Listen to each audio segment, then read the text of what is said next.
Top quality और consistent performance के लिए सिर्फ सिल्वर पंप नाम याद रखना।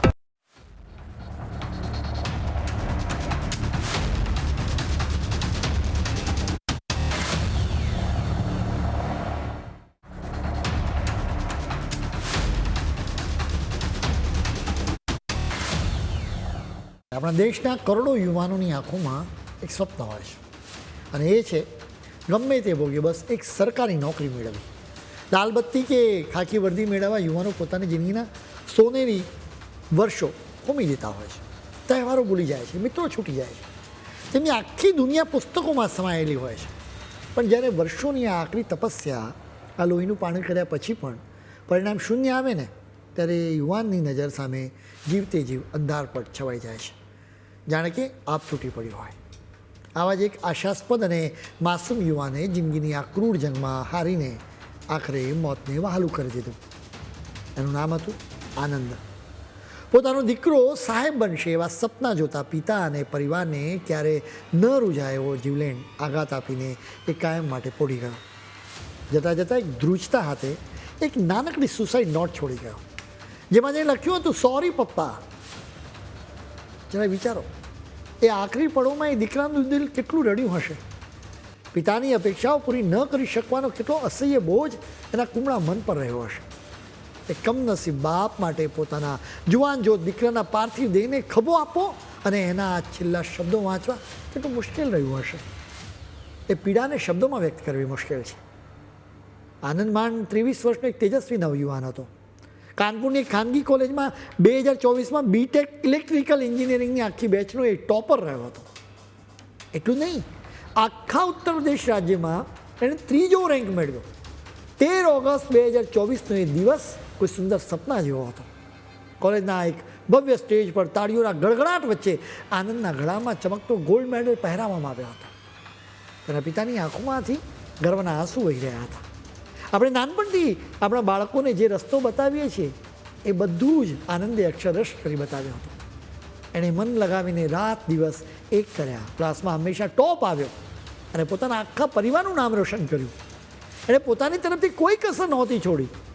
એણે બધું જ કરી બતાવ્યું હતું. પરંતુ અફસોસ, કોઈ માતા પિતા પોતાના માસૂમ બાળકોને નથી કહેતા કે આ ગોલ્ડ મેડલ ગળામાં લટક્યા પછીની જે અસલી જિંદગી છે ને એ બહુ ક્રૂર હોય છે.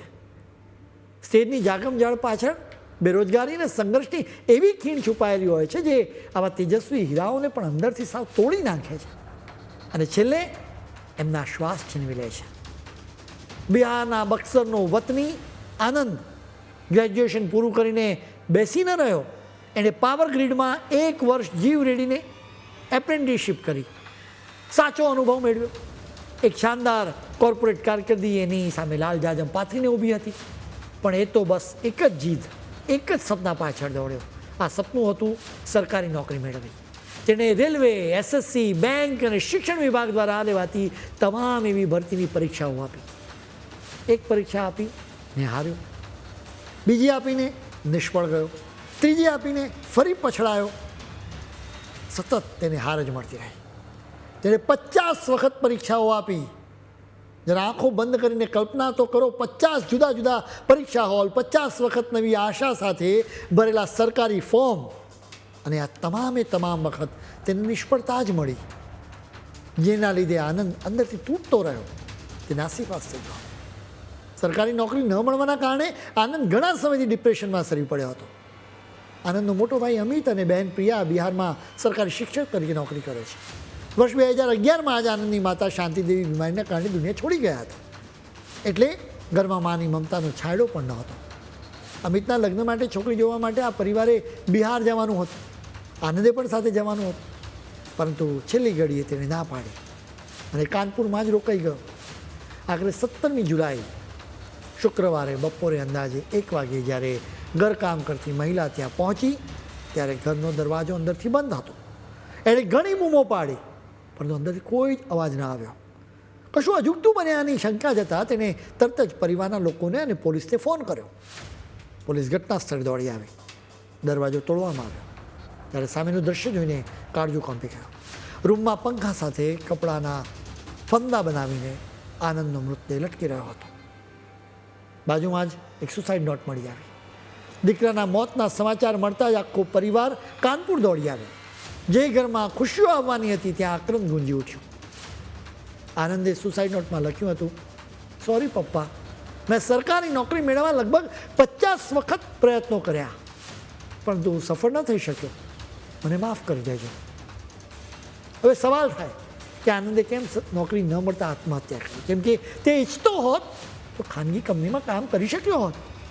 આ વાતને સમજવા માટે તમારે બિહારની સ્થિતિને સમજવી પડે. બિહારે દેશને આઈએએસ, આઈપીએસ, એન્જિનિયર્સ અને ડૉક્ટર્સ આપ્યા છે, પણ આ જ બિહાર પોતાના યુવાનોને એક બહુ સામાન્ય વસ્તુ નથી આપી શક્યું, અને એ છે રોજગાર. દાયકાઓથી અહીં ન તો ખાસ ઉદ્યોગો આવ્યા, ન મોટી કોઈ ફેક્ટરીઓ બની. કોઈ એવું પ્રાઇવેટ સેક્ટર જ ઊભું ન થયું જે દર વર્ષે ડિગ્રી લઈને નીકળતા લાખો યુવાનોને નોકરી આપી શકે. એટલે જ તો અહીંના મોટા ભાગના યુવાનો જીવ રેડીને સરકારી નોકરી માટે તૈયારી કરે છે. અહીં સરકારી નોકરી માત્ર કમાણીનું સાધન નથી, એ સમાજમાં ખાસ ઓળખ આપે છે, સુરક્ષા છે. એ વાતની સાબિતી છે કે નાનપણમાં ફાનસના અજવાળે કરેલી મહેનત, માના ઘરેણા ગીરવી મૂકીને ભરેલી કોચિંગની એ ફી એડે નથી ગઈ. બિહારમાં સરકારી નોકરી કંઈ કરિયરની પસંદગી નથી, એ માત્ર દરવાજો છે જે તેમને ગરીબીના નરકમાંથી બહાર કાઢી શકે છે. પરંતુ જ્યારે આખા રાજ્યમાં 3જો નંબર લાવનારો ગોલ્ડ મેડલિસ્ટ દીકરો 50 કોશિશ પછી પણ એ દરવાજો ન ખોલી શકતો હોય ત્યારે તે નાસીપાસ થઈ જાય, સ્વાભાવિક છે. આનંદનો આ કરુણ કિસ્સો કંઈ એકલ દોકલ ઘટના નથી, પરંતુ આખી આપણી સિસ્ટમની બીમારીનું એક જીવતું જાગતું લક્ષણ છે. દર વર્ષે આ દેશમાં થોડી ઘણી સરકારી નોકરીઓ માટે કરોડો યુવાનો ફોર્મ ભરે છે. આખી રમતનું ગણિત બહુ સીધું અને ક્રૂર છે. અહીં નોકરીઓ સેંકડોમાં હોય છે અને ઉમેદવારો લાખોમાં. એકવાર નાપાસ થાવ એટલે આજુબાજુવાળા તરત જ તમને સલાહ આપે કે કંઈ નહીં, આવતા વર્ષે ફરી ટ્રાય કરજો. પરંતુ 50 કોશિશ નિષ્ફળ જાય એટલે યુવાનને અંદરથી એવું લાગવા માંડે કે આ સિસ્ટમ એના માટે અસ્તિત્વને જ નકારી રહી છે. મુશ્કેલી એ છે કે આવી સ્થિતિનો સામનો કરવા માટે આપણે આપણા બાળકોને ક્યારેય તૈયાર જ કરતા નથી. આપણે તેમને અઘરા સમીકરણો ઉકેલતા શીખવીએ છીએ, પરંતુ જિંદગીની હાર પચાવતા શીખવતા નથી. આપણે એમને આકાશ આંબાની મોટી મોટી મહત્વાકાંક્ષાઓ તો આપી દઈએ છીએ, પરંતુ એકવાર ગળે લગાડીને એ કહેવાનું ભૂલી જઈએ છીએ કે બેટા, તારી આ કિંમતી જિંદગીની જે કિંમત છે ને, એ પરીક્ષાના માર્ક્સ કે કાગળના ટુકડા કરતાં અનેક ગણી વધારે છે. જેના લીધે જ્યારે પણ રિઝલ્ટ નેગેટિવ આવે ત્યારે એ ગભરાયેલા યુવાનો પાસે માતા પિતા સામે ઊભા રહીને એ કહેવાની હિંમત કે શબ્દો જ નથી બચતા કે પપ્પા, હું અંદરથી સાવ તૂટી રહ્યો છું, મને બચાવી લો, મને તમારી મદદની જરૂર છે. આપણે જ આપણા દીકરાઓને નાનપણથી એવું ખોટું શીખ્યું છે કે મર્દ ક્યારેય રડે જ નહીં. પોતાનો સંઘર્ષ છુપાવવો એ જ મજબૂતી છે, અને બધું સહન કરીને ચૂપ રહેવું એ જ સંસ્કાર છે. પણ સંતાનોનું એ જ ભયાનક મૌન એક દિવસ ફાંસો બનીને એમનો જીવ લઈ લે છે. માતા પિતા, સમાજ અને સરકારો ભેગા મળીને અમૂલ્ય જિંદગીને બચાવવી પડશે.